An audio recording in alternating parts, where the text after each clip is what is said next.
Class 10th maths chapter 3 में हम equation reducible to pair of linear equation in two variable पढ़ने वाले हैं।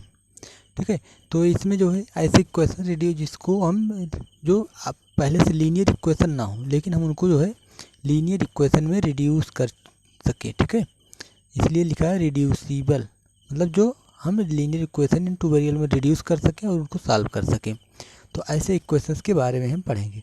तो यहाँ पे हम सीधे एग्जांपल से स्टार्ट करते हैं। ठीक है, यहाँ पे first example he first equation is 2/x + 3/y। तो यहाँ पे देखें x और y का जो इक्वेशन है, अगर इसको आप इस तरह से ऊपर लेके आते हैं x और y को, तो क्या हो जाएगा ये 2y + 3x/xy = 13 और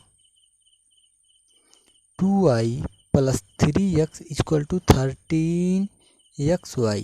तो यहाँ पे देखें एक्स वाई इसकी डिग्री कितनी आ जाएगी, इस टर्म की 2 आ जा रही है। 1 यहाँ से और 1 यहाँ से, दोनों वेरिएबल्स मिला के कितनी हो जा रही है, 2 आ जा रही है। तो ये लीनियर इक्वेशन नहीं रह गया। ओके, तो हम इसको लीनियर में किस तरह से रिड्यूस करेंगे इसके बारे में हम डिस्कस करते हैं और इस तरह से इसको हम समझते हैं कि लगाया कैसे जाएगा क्वेश्चन। ठीक है, तो आप यहाँ से देखें 1/x दिख रहा है कि नहीं दिख रहा है आपको, वो /x, इसमें भी 1/x दिख रहा है, यहाँ पे 1/y और यहाँ पे भी 1/y दिख रहा है। तो हम इसको यहाँ से इस तरह से प्लेस कर सकते हैं कि हम लिख सकते हैं लेट 1/x = मान लेते हैं हम इसमें a and 1/y = b।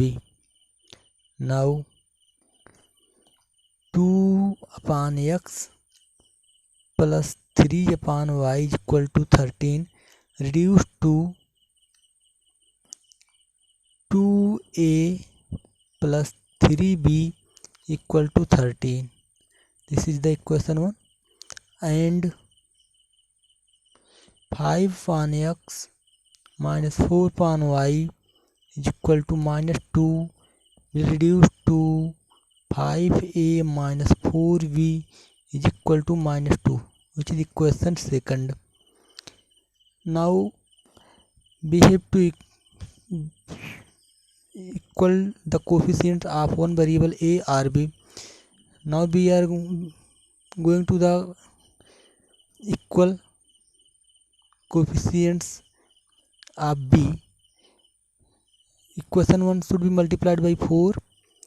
We have 4 2 is 8a minus 12b = 13 4 is 52, which is equation third.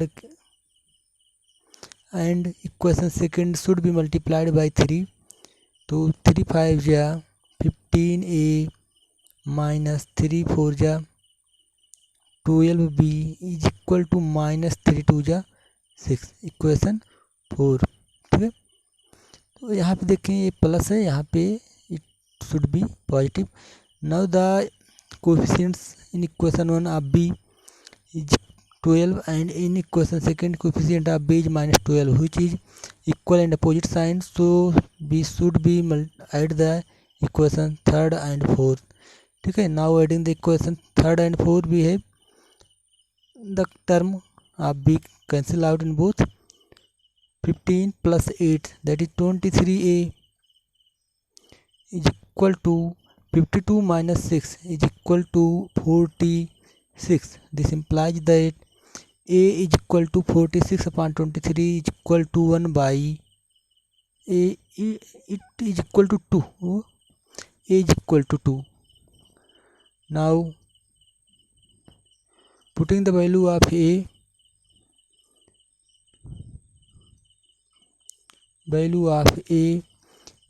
in equation first, we have 2 multiplied by 2 minus 3b is equal to 13. 2 2 is 4 and minus 3b is equal to 13 minus 4 is equal to 9. Now b is equal to 9 by -3 is equal to -3. Now we have to replace the a and b by x 1 by x and 1 by y. A is equal to 2. This implies that 1 by x is equal to 2. This gives x is equal to 1 by 2 and b is equal to minus 3. This implies that 1 upon y is equal to minus 3, which gives y is equal to minus 1 upon 3. Okay, तो we have the answer x is equal to 1 by 2 and y is equal to minus 1 by 3. हम जो है इस तरह से एक question जो है सेकंड वाले में लगा लेते हैं। एक इसमें जो है एक एग्जांपल जैसे हो गया, तो एक एग्जांपल जो है सेकंड एग्जांपल भी लगा लेते हैं। यहाँ पे देखिए सेकंड एग्जांपल में लिखा है 5/x minus 1 plus 1 upon y minus 2 is equal to 2 and 6 upon x minus 1 minus 3 upon y minus 2 is equal to 1। तो यहाँ पे देख रहे हैं कि x माइनस 1 नीचे है, इसमें भी 1 अपान करके ही दोनों में। तो हम यहाँ पे इन सबको क्या कर सकते हैं, रिप्लेस कर सकते हैं किसी और वेरिएबल से। तो हम यहाँ पे मान ले रहे हैं कि let 1 upon x minus 1 is equal to p and 1 upon y minus 2 is equal to q. Now this equation will be 5p minus q is equal to 2 and this equation is become 6p minus it is plus and minus 3q is equal to 1. तो हम इनकी जो coefficients को बराबर कर लेते हैं। इसके लिए हम इक्वेशन 1 को 3 से मल्टीप्लाई कर देते हैं। ओके, मल्टीप्लाई इक्वेशन 1 बाई 3, तो क्या हो जाएगा 3 5 जा 15p plus 3p is equal to 3 2 जा 6। Equation second is 6p minus 3q, it is the q is equal to 1. The coefficients of q in both are equal and opposite sign, so we have to add the equation 3rd and 4. The term 3q will cancel out in both and 15 plus 6, that is the 21p equal to 7. This implies that p is equal to 7 upon 23 is equal to 1 by 3. Putting the value of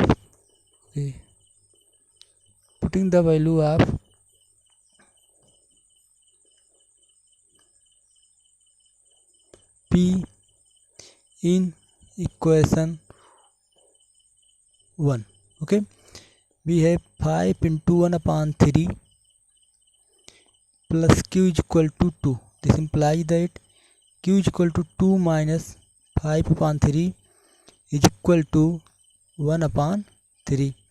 So we have both p is equal to 1 by 3 and q is equal to 1 by 3. So p is equal to now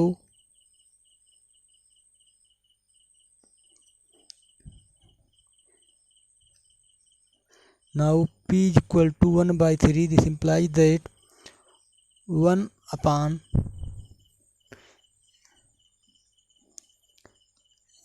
should be p and q. This implies that 1 upon x minus 1 is equal to 1 upon 3. This implies that x minus 1 is equal to 3, which gives x is equal to 4 and q is equal to 1 upon 3. This implies that 1 upon y minus 2, it is y minus 2. Okay, it is y minus 2 is equal to 1 upon 3, which gives y minus 2 is equal to 3. This implies that y is equal to 3 plus 2, that is the 5. So we have the answer x is equal to 4 and y is equal to 5. Okay, तो हम यहाँ पे जो है जो equations हम reduce कर सकते थे लीनियर इक्वेशन फॉर्म में, पर वो वास्तव में लीनियर इक्वेशन नहीं थे। हमने यहाँ पे उनको सॉल्व किया और इसके बाद जो है हम एक्सरसाइज लगाएंगे 3.6 और 7। उसके बाद हमारा जो है चैप्टर फिनिश हो जाएगा।